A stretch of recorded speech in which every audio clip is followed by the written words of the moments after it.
aku pernah dengar atau pernah baca gitu. Jadi orang yang bisa nulis itu belum tentu bisa ngomong, orang yang bisa ngomong belum tentu bisa nulis.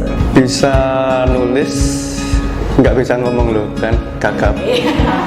Apa sih sejauh ini apa harapan sebagai bonek sudah terpenuhi dengan melihat klub kesayangan Bajul Ijo? Untuk saya pribadi lebih berharapnya ke boneknya sendiri. Oh, lebih ke boneknya sendiri, oke. Kalau Persebaya berjaya atau terpuruk sudah itu jadi dinamika. Artinya tiga buku ini kan harusnya kan dijelasin genrenya kan mungkin lebih ke arah religi atau mungkin yang secara memberikan edukasi gitu kan. Nah, Itu sekedar contoh. Justru buku keempat itu kembali ke nafas buku yang pertama. ini hasil imajinasi nongkrong di warung kopi, tapi mungkin ada benarnya juga.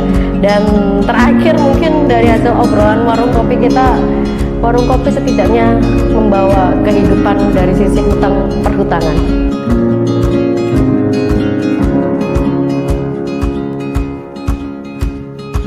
Oke, hari ini kita masih ngobrol-ngobrol santai, masih tetap tentang selentingan arek-arek Surabaya, dan yang pastinya bersama dengan arek Surabaya juga. Dia ini juga bonek, terus kemudian karena dia arek Surabaya, jadi juga pernah ikut di tahun 2018, ikut Cak Surabaya, Cak Daning Surabaya, dan ternyata angin membawa dia masuk dalam dunia sebagai penulis. Ini bukunya ada 3 nih di sini nih. Sebentar lagi bocorannya akan masuk buku tentang seputar dunia sepak bola. Belum terbit karena saya yang masih punya PR di sana. Harus ada epilog dan testimoni. Oke, ada Mas Rifi Haju. Apa kabar Mas Rifi? Alhamdulillah. Alhamdulillah baik. Terima kasih. Iya, sama-sama. Aduh, pemalu banget. Emang gitu ya, kalau penulis itu lebih aku pernah dengar atau pernah baca gitu. Jadi orang yang bisa nulis itu belum tentu bisa ngomong, orang yang bisa ngomong belum tentu bisa nulis. Betul. Gitu ya? Biasanya gitu. Memang biasa gitu. Mas Rifi sendiri? Bisa nulis, nggak bisa ngomong loh kan, gagap. Jadi kita benar-benar nyantai lah hari ini di Rolak Cafe di Kayun. Nah, Mas Rifi, kita flashback aja sih perjalanannya Mas Rifi. Bonek, tapi sampai sekarang pasti bonek dong. Area Surabaya tetap bonek selamanya dong. Mas, sebagai bonek itu apa sih sejauh ini apa harapan sebagai bonek sudah terpenuhi dengan melihat klub kesayangan Bajul Ijo? Untuk saya pribadi lebih berharapnya ke boneknya sendiri. Oh, lebih ke boneknya sendiri, oke. Kalau Persebaya berjaya atau terpuruk sudah itu jadi dinamika sebuah klub. Tapi bonek bagaimana menjadi bagian dari masyarakat itu sudah terrealisasikan apa belum, itu yang masih menurut saya jadi PR besar. Tapi kabarnya bonek sekarang sudah banyak perubahan kok. Banyak, tetapi kan belum menyeluruh. Belum menyeluruh. Artinya kan kalau kita ngeliat ada pertandingan gitu kayaknya udah nggak rusuh. Atau nggak tahu masih rusuh nggak sih? Atau mungkin standar saya yang terlalu tinggi mungkin tentang harapan-harapan itu. Terlalu tinggi itu gimana maksudnya? Hal yang sepele, misalkan kita di jalanan masih kita lihat banyak anak-anak kecil yang goncengan di ugal-ugalan dan lain sebagainya, itu menurut saya kurang elok kalau dilihat oleh masyarakat umum. Meskipun dari sisi pandang bonek itu sendiri itu adalah hal yang wajar karena itu bagian dari ekspresi kegembiraan mendukung Persebaya. Cuman dalam etika menurut saya kalau bisa hal-hal seperti itu agak dikurangi lah. Oh oke. Mas Rifi, bonek ini karena kan bonek itu kan ada macam-macam juga kan, ada semacam kayak klaster gitulah, atau mungkin ada bonek yang mungkin di kawasan mana. Mas Rifi masuk yang di mana? Bonek saya sekarang di bonek Sisik Boyo. Tribun juga berarti? Kadang-kadang. Ini kita lagi live ini dia mengorbankan streamingnya loh ini tadi. Nyandet tapi nggak usah. Tergantung amal dan ibadah kayaknya memang ya. Jadi problem sekarang adalah kuota wifi. Tapi penerimaan masyarakat ke bonek sudah membaik juga kan? Sudah membaik. Saya kira itu justru dimulai ketika Persebaya sedang dimatikan paksa oleh PSSI, dan itu secara tidak langsung menjadi bahan perenungan tersendiri bagi bonek untuk mencari kesalahan-kesalahannya sendiri, dan kemudian bahwa bonek itu masih memiliki kesalahan-kesalahan atau kekurangan itu diperbaiki satu momentum ketika Persebaya itu bangkit. Tapi bonek pernah ini nggak, kan beberapa kali juga sempat crash ya dengan manajemen gitu kan. Mas Rivi gimana nih tanggapannya? Apa sih sebenarnya yang diharapkan bonek? Ini pertanyaan yang berbahaya, Bung. Berbahaya nih apa ya? Apakah kemudian nanti akan langsung dicari oleh manajemen begitu? Nah, artinya gini, beberapa waktu lalu itu kan ada yang mungkin menganggap bahwa manajemen melihat lebih kepada showcase atau mungkin kepada entertain, tapi bonek cuman pengen pokoknya kita menang di kandang, udah pokoknya nggak mau tahu gimana, pokoknya bonek itu tujuannya cuma satu, Persebaya menang. Saya kira problemnya adalah kurang ada saling memahami satu sama lain. Jadi yang manajemennya kekeh seperti itu, bonek kekeh seperti ini, jadi belum ada titik temu yang itu bisa menurut saya menjadi titik yang membuat gimana sih, aku kok bingung ya. Oke, jadi artinya ada komunikasi yang mungkin sempat buntu gitu ya. Mungkin mudah-mudahan nanti bisa lebih lancar. Nah, kayaknya akan lebih lancar kalau Mas Rivi juga kita telusuri dari sisi penulis. Sampai nulis buku 3 ini dari sejak kapan, Mas? Ini yang pertama Min Trobil Aktam, ini 2018. 2018 baru loh berarti ya. Emang dulu cita-cita jadi penulis? Enggak. Oh enggak, terus kok jadi penulis? Oh, cita-citanya di interview saya. Wow. Tidak bercita-cita jadi penulis, tapi akhirnya 3 buku sudah. Dan habis ini buku yang berikutnya judulnya, boleh dong dapat bocoran? Insya Allah judulnya Bila Mana Sepak Bola Tanpa Gawang. Bila Mana Sepak Bola Tanpa Gawang. Itu gambarannya gimana? Kenapa kok tiba-tiba? Karena kan kalau kita ngeliat yang 3 ini sebenarnya kan sudah kelihatan genrenya gitu kan. Terus tiba-tiba Mas Rivi pengen balik lagi ke arah bola. Itu apa Mas yang bikin Mas Rivi? Sebenarnya memakai bola itu hanya sebagai seragam. Intinya bukan di situ, tetapi bagaimana secara umum secara mendalam juga menemukan tujuan kembali. Menemukan kembali tujuan itu dari titik misalkan kita berangkat dari A ke B. Bagaimana kita biar tahu titik B ini di mana dan kita titik A kita ini di mana. Dari aku bingung Mbak, yang bisa dikata Mbak. Bisa tenang aja, nanti diatur sama dia. Terus lanjut ya Kak Bopo. Ya apa pertanyaan? Hah? Balik mana pertanyaannya? Artinya 3 buku ini kan 3 genre. Harusnya kan udah jelas nih genrenya kan mungkin lebih ke arah religi atau mungkin yang secara memberikan edukasi gitu kan. Nah, terus tiba-tiba ada kata-kata bola di buku berikutnya. Apakah itu akan berkisah tentang dunia persepak bolaan atau itu hanya sekedar contoh? Itu sekedar contoh. Justru buku keempat itu kembali ke nafas buku yang pertama. Ini tentang mencari keseimbangan juga. Seperti itu. Jadi tentang mencari keseimbangan apa nih? Jadi gini loh, seperti yang saya sampaikan di kesampaian juga pada waktu itu, bahwa buku yang Bila Mana Sepak Bola Tanpa Gawang itu menunjukkan kalau analoginya seperti ini. Sementara ini kita melihat banyak pemain yang mencetak gol ke gawang, tetapi mereka mencetak gol itu karena nafsu, karena keinginan untuk menang. Tapi tidak ada rasa mencetak gol itu karena ingin menghayati sepak bola. Itu secara analogi, tetapi secara kehidupan, harapan saya dari buku itu bahwa manusia secara umum itu bisa kembali melihat dirinya seperti apa, mengecek dulu, mericek apa yang ada di dalam dirinya sebelum melanjutkan perjalanan hidupnya seperti itu. Oke, jadi gimana kemudian kita bisa lebih memaknai hidup kita juga ya dengan tujuan-tujuan yang memang sudah kita desain. Luar biasa loh. Dan itu dimulai menulisnya 2018. Iya, 2018. Apa yang menggiring Mas Rivi kok tiba-tiba jadi penulis? Enggak, nggak ada hujan, nggak ada angin gitu. Tiba-tiba nulis saja. Iya, jadi awalnya ngetik-ngetik di blog loh, ngetik di blog, terus waktu itu dalam posisi kerja kok nganggur, nulis di kertas coret-coretan, masuk ke waktu itu masih di EJ, waktu masih sering nulis di EJ, terus kok ada keinginan buat dibukukan, ya udahlah dibukukan dan ketagihan sampai sekarang. Menurut Mas Rifi, arek Surabaya itu lebih suka di mana sih? Warkop begitu kah? Atau sekarang tuh kayaknya lagi menjamur warkop gitu loh Mas? Iya, sepertinya Surabaya juga punya julukan baru ya, sejuta warung kopi.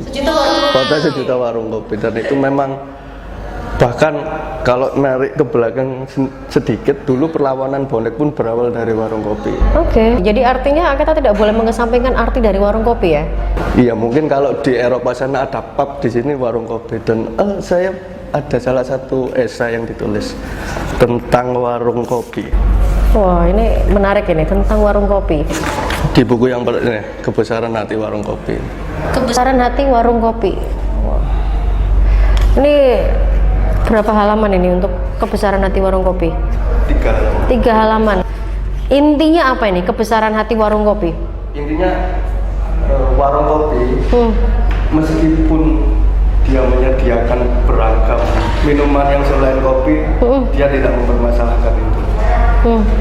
Artinya apa? Bahwa warung kopi saja mampu untuk menampung minuman-minuman yang lainnya. Mengapa manusia itu kok sebenarnya sulit untuk menampung suara-suara yang berbeda dari yang lain? Ternyata warung kopi yang tempat kita nyangkruk, kalau sekarang mungkin lebih terkenal warung tempat untuk mencari wifi, ternyata punya filosofi yang menarik. Dia punya kebesaran hati begitu ya. Artinya itu yang di capture sama Mas Rifi dan kemudian ini. Nah, ketika dikatakan kota Surabaya adalah kota sejuta warung kopi, gitu ya. Menurut Mas Rifi gimana dengan antusias masyarakat? Atau mungkin sejuta warung kopi itu sekedar latah karena banyaknya warung kopi yang kemudian muncul gitu? Jadi gimana? Masyarakat emang suka banget ya sama santai Mas, tugasmu kan.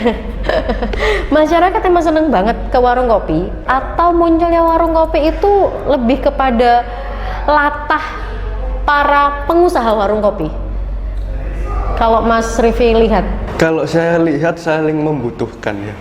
Yang pada awal ada kayak supply demand seperti itu yang terus, karena kan mungkin dalam kurun 5 tahun terakhir sebelum ada ojek online, mungkin masih ada hanya beberapa warung kopi yang itu mungkin hanya ada SPG yang datang, dan itu bertambahnya waktu ada ojek online dan kebutuhan akan tempat berteduh itu juga bertambah, Mbak. Jadi tapi kenapa warung kopi itu disukai, Mas? Menurut Mas Rifi, apa kelebihan warung kopi itu? Di sana tempat melepaskan kepenatan. Ketika mungkin saya ada suntuk apa di sana, ketemu temen cekikian, itu pulang dari sana ya enteng. Padahal panas loh warung kopi itu. Panas suasananya, tetapi hubungan kita ketika bercengkrama itu melupakan itu. Oh oke. Jadi sebenarnya sangat nyaman gitu ya. Mas Rifi sendiri kalau disuruh milih mending ke warung kopi atau ke kafe? Kalau saya di warung kopi. Warung kopi. Bahkan untuk nulis naskah meskipun itu kondisi ramai, saya masih tetap di warung kopi. Idenya lebih dapat kalau lagi di warung kopi? Lebih klik aja. Oh lebih klik. Memang suka kopi juga dari dulu? Atau jangan-jangan di warung kopi juga pesannya bukan kopi? Ya nggak selalu kopi. Oh nggak selalu kopi ya? Nanti asam lambung. Saya suka dia menjelaskan dengan wajah yang agak-agak flat itu cukup menjadi tantangan buat yang lagi ngobrol dengan dia. Tapi gini, warung kopi itu kan kayaknya kalau dari sisi usaha agak-agak susah ya. Pengunjung itu kayaknya datang pesan kopi satu aja, nyangkruknya tuh berjam-jam. Kepiye, Mas? Enggak juga sih, itu juga tergantung dari manajemen yang punya warkop. Kayak ada minimal ada warung itu yang kamu minimal pemesanan harus gini, kamu harus macam-macam lah seperti itu, Mbak. Saya kira kalau dibilang kurang menguntungkan, saya kira sih enggak ya, karena justru itu keuntungannya sangat besar secara sekilas. Kalau saya lihat bungkus yang berserakan ini, waduh, bisa munggah kaji bolak-balik.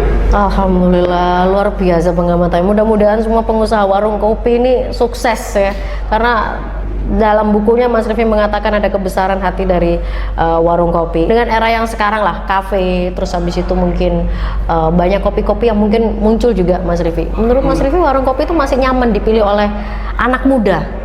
Masih, meskipun sekarang lagi in apa kayak kopi-kopi yang kopi-kopi yang katanya kekinian. Itu menurut saya masih belum mampu untuk menggeser keberadaan warung kopi. Oke, kenapa Mas? Ada nuansa yang itu tidak bisa dibeli oleh kafe maupun tempat-tempat kopi yang lainnya gitu. Tidak bisa dibeli ya?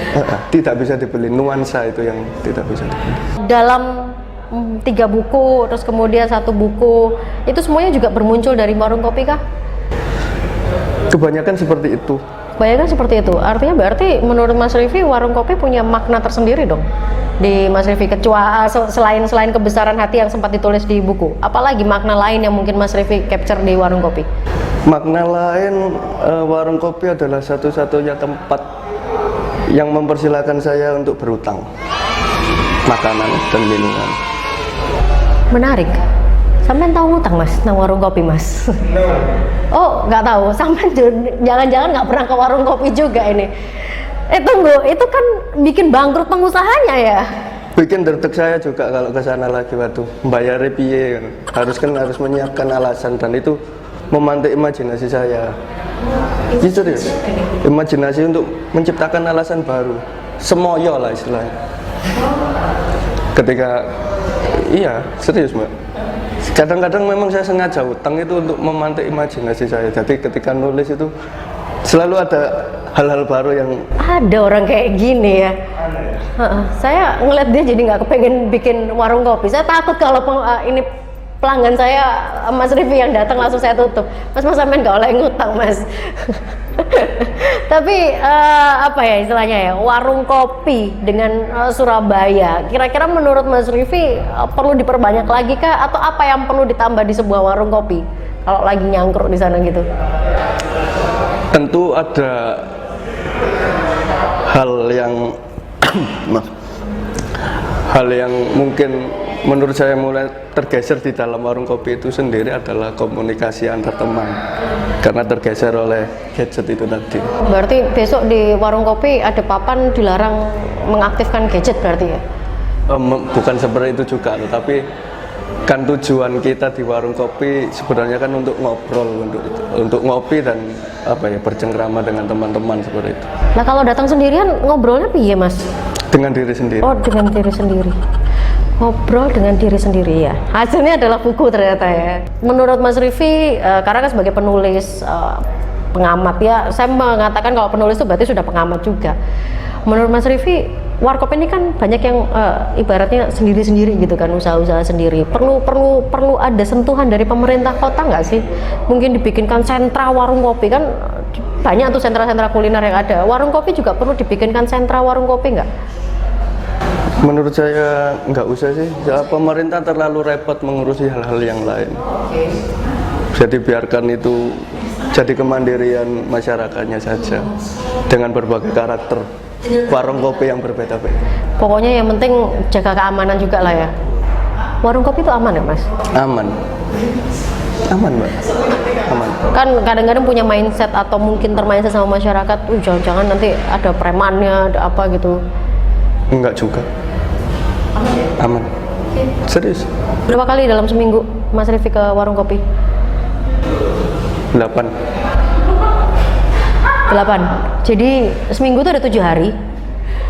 Satu harinya di mana ya? Oh enggak, dalam satu hari berarti ada 2 kali. COD. Ya. Menarik. Ini adalah obrolan warung kopi yang akan membawa kita nanti memulai road to warung kopi supaya bisa mendapatkan banyak sekali inspirasi. Warung kopi yang andalan. Oke. Warung kopi andalan Mas. Ini Bu Bos nanya ini. Boleh sebut merek? Boleh, bebas di sini. Apapun boleh kok. Hari ini gratis, besok bayar. Warung andalan yang pertama warung Buas depan kampus saya. Kampusnya di mana, Mas? Muhammadiyah, Surabaya. Jadi pasti Tempat ngutang. Iya. Yang kedua di Mbak Cokro, karena di sana saya juga ketemu orang-orang hebat. Terus yang ketiga di warung Pitulikur. Warung Pitulikur gede. Bagong Tambang. Wow, oke. 3 tempat berarti. Mas aku sih flat apa? Nanti bisa kok dikasih ditarik pakai kamera 360 tuh, nanti ada aplikasinya.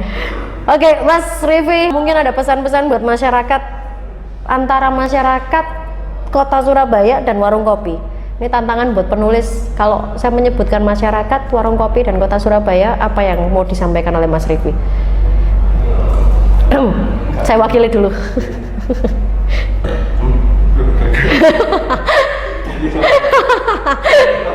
Ya, industrinya banyak ini, menarik. Yang ingin saya sampaikan apa ya?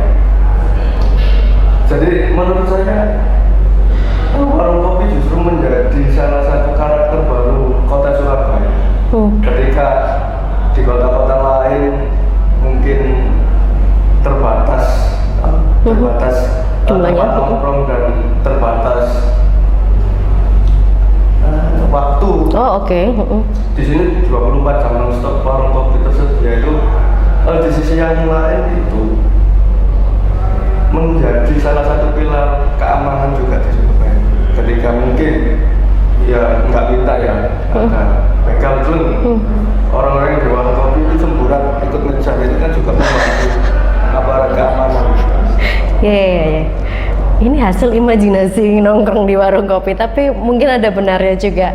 Dan terakhir mungkin dari hasil obrolan warung kopi kita, warung kopi setidaknya membawa kehidupan dari sisi hutang perhutangan. Gitu ya, Mas ya? Betul. Thank you, Mas, sukses buat bukunya. Mas sampai nih kok banyak nulis warung kopi, bicara warung kopi, kok nggak ono buku judul warung kopi ya, Mas ya? Belum. Nanti bahas buku loh. Loh ya, aku juga lah,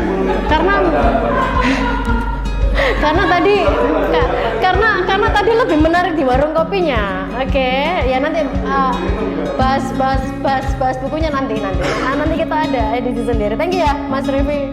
Sering-seringlah ke warung kopi kalau mau ngutang. Jangan kasihan pengusahanya nanti ya. Pokoknya kita dukunglah keberadaan warung kopi yang ada di Kota Surabaya ini. Thank you.